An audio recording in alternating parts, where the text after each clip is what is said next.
Hayaan mo ang puso mo ang magsalita. Lihim, bulaklak, mwah. Sumulat ng isang taus-pusong love letter para sa taong mahal mo at ipadala ito sa Energy FM via email or Facebook. From February 5 to 12, magbabasa at mamimili si DJ Lindsay ng pinakamagandang liham para sa kanilang minamahal. At pagdating ng February 13, the best letter will be read on air at mananalo ng napakagandang bouquet mula sa Energy FM at flowerstore.ph. Regalo namin ng flowerstore.ph ang app voucher code na EFM Love. May 25% off at free shipping pa mula February 9 to 14. Valid for multiple uses and maximum discount of 250 pesos. Ito ang Lihim, Bulaklak, Mwah. Huwag mo sabihin radyo. Huwag mo sabihin radyo. Sabihin mo. Sabihin mo. Energy. Energy. Chismis na Baklita!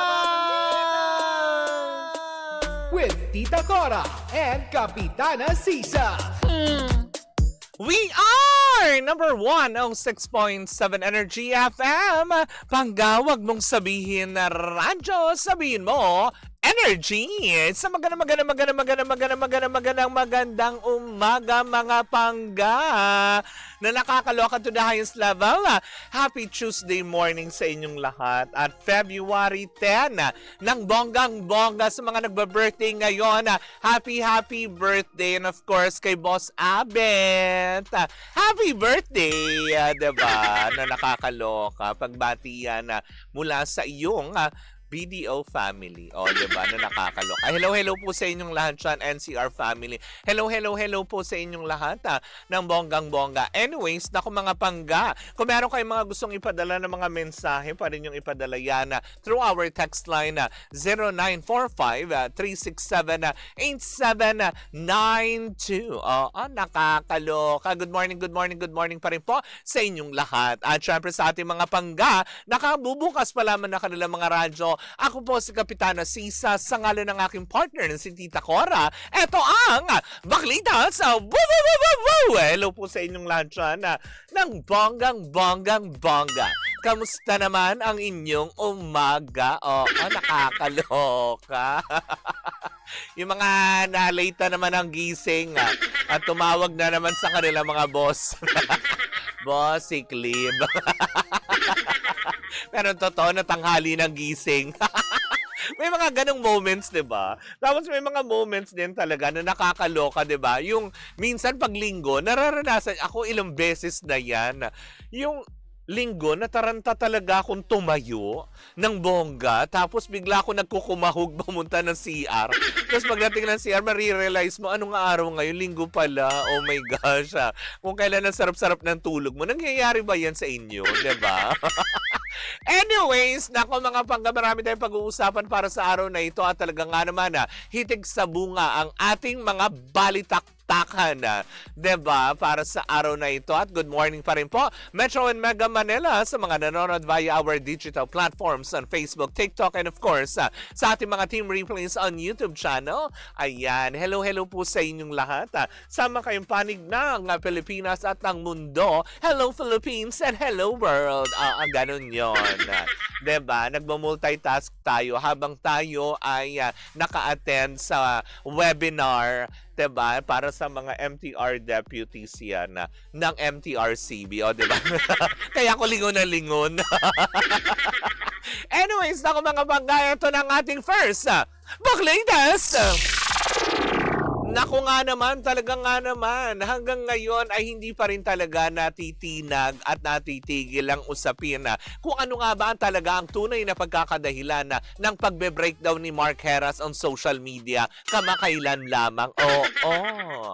Ang bad boy of the dance floor ay, alam mo yon, Kromayola ng husto. Diba? So marami na naglipan na dahil nga nagkalat to all over the internet na naiulat na rin ito sa TV5, diba? Ng bongga na kung ano nga bang sanhi. Sinasabi ng iba kasi na, alam mo yon, dahil sa kawalan ng trabaho. May mga sinasabi naman dahil kasi hiniwalayan daw ng asawa. Alin ba doon? Ang daming options, diba? Na nakakaloka. Diba dapat ano lang, isa lang. Isa lang ang option, wag na madamihan ng bonggang-bongga. Pero yun na nga, isa lang din ang, kumaga parang kung ano man ang kung pinagdadaanan ni Mark Heras ngayon, hindi ba? Kumaga parang ang mga tao ngayon, hindi na para puntiryahin, 'di ba? Kung ano man ang, 'di ba, pinoproblema, ano man ang naging problema, kung hindi umaksyon ang mga netizens, 'di ba? Kasi kung trabaho man din 'yan, ang mga ang gagaling, 'di ba? Na wala man lang daw, hindi man lang siya sinisi, wala man lang ganito, 'di ba? Although may mga nababasa ako na parang pag walang trabaho, humanap ng iba, may mga ganun pang comment yung iba. Madaling sabihin 'yun. 'Di ba? Kapag kayo ay medyo nakabangon na, nakaikot na, pero para sa mga taong lugmok, hindi madaling tanggapin yung mga ganong klaseng salita, hindi ba? Siguro words of wisdom ang kailangan sa kanila, pag-i-encourage, 'di ba? Yung mga tao dapat pag alam niyo may problema na yung tao, hindi na yung tipong okay lang yan, 'di ba? Madaling sabihin 'yun na okay lang yan, nangyayari talaga yan, yung mga bagay na yan. Pero ang totoo nun, para dun sa taong 'yun, ang hirap pa niyang tanggapin, lalo pat syempre kung ngayon lang siya nagsa-struggle, 'di ba, ng bongga. Pero sabi niya, baka naman audition tape niya 'yon sa isang serye. Okay, nakita ko nga din sa isang TikTok niya na sumasayaw siya pero umiiyak. 'Di ba, ng bongga. Pero yun na nga, as in, maraming mga netizen naman din ang kinalampag si Coco Martin at itong si Meme Vice Ganda para, alam mo yun, hindi natin alam kung para mabigyan ng trabaho. Kasi di ba napapabalita yan dati na planong kunin ni Direk Coco yan para sa Batang Quiapo. 'Di ba? Kasi nga naman marami din nagsasabi na magaling naman siyang aktor, magaling naman din siyang, alam mo 'yun, talented naman din. 'Di ba? Bakit binitawan ng GMA7? Bakit nila pinagbibitawan yung kanilang mga magagaling na aktor at actress, 'di ba? Hindi lang naman, 'di ba? Yung mga ganyan, yung mga hindi na na-renew na mga kontrata, 'di ba? Pero sabi nga ng ilan, si Meme Vice, 'di ba? Parang alam mo yun, siguro kaya kinalampag kasi baka pwedeng kunin sa Showtime, 'di ba? Kung yung iba nabibigyan ng chance, 'di ba? Kasi nga naman parang wala naman din ako makitang masama. Pero yung mga tao talaga na nagko-comment on social media talaga na ay kasi ganyan. Bakit hindi parang may mga nag-comment pa nga doon na bakit hindi si Jojo Mendres ang lapitan, 'di ba? Naging close naman sila somewhere in their past. Wow! May somewhere in their past na nakakaloka. 'Di ba? Sabi naman ng iba, baka naman, yun nga, baka naman daw audition nga daw yun. Baka sa isang tapos serye. Pero, kung audition man din yun, then good, 'di ba? Kung audition piece. Pero kung, alam mo yun, wala namang gustong maghangad na tipong, alam mo yun, sa kapwa mo na sana may problema siya. 'Di ba? Walang ganun. 'Di ba? Kung naghiwalay man sila, sana iwasan nating pagchismisan kasi minsan imbis na maayos nilang problema dahil sa chismis. Totoo yan, Daryl. 'Di ba? Na bakit hindi natin sila hayaan na ayusin nila kung ano man ang problema na meron sila, 'di ba? Dahil sa chismis, mas lumalaki ang issue. Totoo. Madaling sabihin, mahirap gawin. Hirap talaga. Talaga naman. Yung iba kasi, yung iba kasi magaling magdagdag bawas ng kwento. Mapag-usapan, oo, totoo naman. 'Di ba? Actually ako, personally, kinontak ko din si Buboy, si Rainier Castillo kasi sila yung magko-close. Pero up to now, wala pa po ako nakukuhang sagot galing kay Rainier na kinamusta ko lang na okay lang ba siya. Hindi yung tipong ako yung nag-message, ano nangyari? Bakit? 'Di ba yung mga ganun? 'Di ba? Hindi yung tipong uurirati mo tapos ang ending, wala ka rin naman maibibigay na solusyon. Huwag ka na mag-urirat. Ang tawag doon, nakikichismis. Di ba yung mga ganyang bagay? Pero kung ano man ang pinagdadaanan niya, di ba? Yun, alam mo yun, parte ng buhay yan yung problema, di ba? Pero, sabi ko nga, parang nung isang araw ko din to sinasabi. Ang problema kasi, araw-araw na i-experience ng tao yan, di ba? Ang masama lang dito, kung wala kang gagawing aksyon at kung hindi ka kikilos para solusyonan yung problema. 'Di ba? Kung tatambayan mo lang, pagmumukmukan mo lang, walang mangyayari. Kasi may mga bagay talaga sa mundo na hindi natin kontrolado pare-parehas 'di ba? Mga ganong aspeto na kapag dumaan yan, oo, natural yan. Kasi alam mo yun, meron lang gustong ituro sa iyo yung sitwasyon. May mga leksyon na dapat kang pulutin or kapulutan ng aral. Yung mga nangyayari sa buhay. Pero it doesn't mean na hindi ka babangon, 'di ba? Para muling lumaban.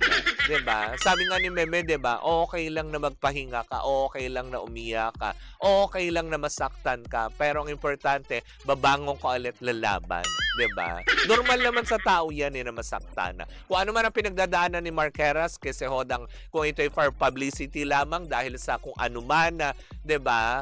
Ay 'di ba? Sana magkaroon nga siya ng trabaho at hindi nga totoo kung ano man yung problema. Pero kung may problema man din siya, alam mo 'yun, nakakasaludo yung ibang mga supporters niya na pinananawagan sa ibang mga artista tulad ni Coco Martin tsaka nila Meme Vice Ganda na may malawak na impluwensya at posibleng makapagbigay daan para magkatrabaho ulit hindi para siya tulungan para kung hindi mabigyan siya muli ng oportunidad na makapagtrabaho muli. Lalo pat 'di ba? Inamin naman niya publicly na kaya siya nagtatrabaho at kung ano-ano tinatanggap niya. Sabi nga ni Mark 'di ba nung unang-unang kwento pa niya na kaya siya tumatanggap pagsasayaw sa club, paggaganito kasi nga ang iniisip niya kumita ng pera para may maiuwi siya sa kanyang pamilya at anak. Gano'n naman talaga dapat. Hindi yung tipong alam mo yun, para lang, alam mo yun, kumita ka ng malaki tas ang ending wala ka namang goal. Ano kaya yun? 'Di ba? Sabi niya, tama yan kasi alam mo yung limitasyon mo. Sana lahat alam ang limit nila para iwas kaso. Tama, 'di ba? Hindi yung kung ano-ano pa. Diba nakakaloka? Parang may isang comment nga ako nabasa na parang tipo, marunong ka naman mag-drive, bakit hindi ka lang mag-tricycle? Talaga ba? Mas marunong ka pa dun sa tao. Baka naman kasi yun lang naging outlet niya para ilabas lang yung hinanaing niya. But it doesn't mean na, 'di ba? May mga ganun yung tipong maihinga lang nila. Pero hindi ibig sabihin no na ay humihingi sila ng simpatsya o kayo humingi sila ng tulong. Baka lang kasi wala na siya mapagkwentuhan, baka wala na, kaya 'di ba? Tinry niya lang para magkaroon ng oportunidad, para magkaroon ng trabaho. And I don't see anything wrong with that. Kung sakali man kinalampag ng netizen, sina Coco Martin at Meme Vice. Kasi nga si Coco Martin, 'di ba? Sa dami na ng mga artista niya na nawalan ng trabaho, yung iba nga binigyan na niya ng second chance, pero ang ending nagloko pa rin, 'di ba? Bumalik ulit sa dating bisyo. Kasi alam mo yung kumita ng pera.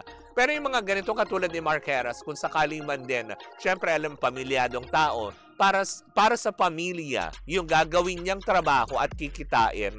Then, 'di ba? Sana nga matulungan nga at mabigyan pa ng proyekto. Since balita ko magkakaroon ng parang panibagong book, chapter, ang Batang Quiapo. Yun ang chikang aking nasagap, 'di ba? Na nakakaloka. Pero yun na nga, as in na nakakaloka, 'di ba?